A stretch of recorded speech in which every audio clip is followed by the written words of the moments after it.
जब सुने के होई भोजपुरी गाना बस बजे के चाही गाना।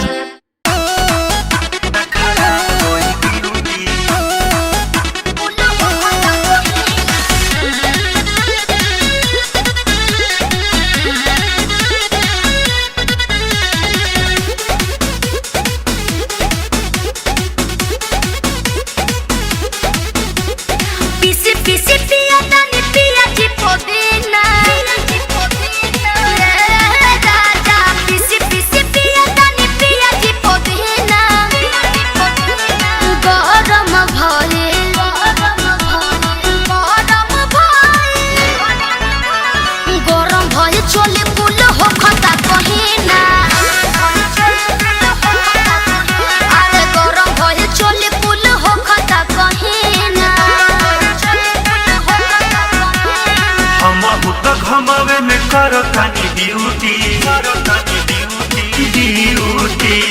हम तो घमावे में करो तानी ड्यूटी करो बरदास न खराब होई ब्यूटी करो बरदास न खराब होई ब्यूटी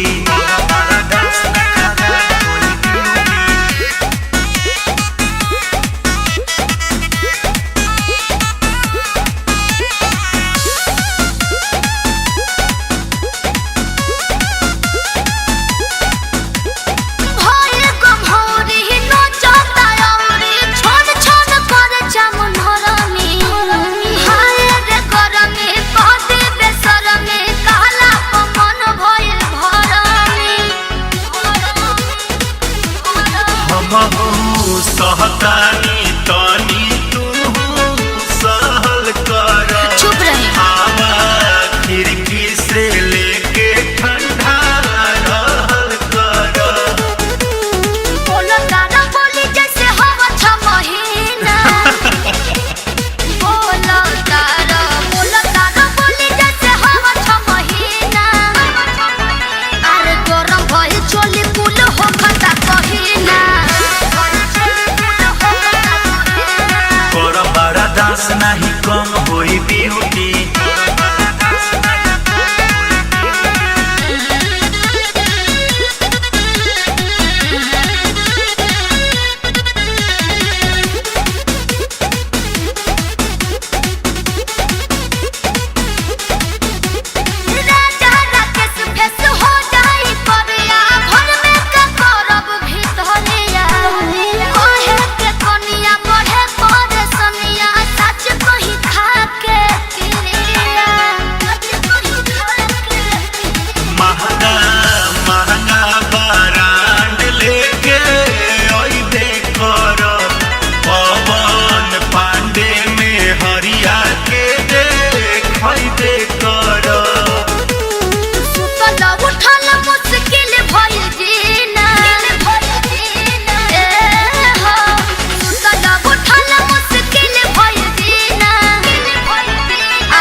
नहीं कम होई ब्यूटी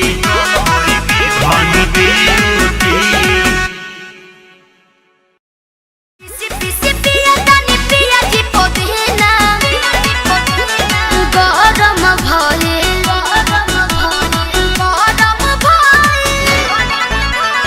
गरम भई चोली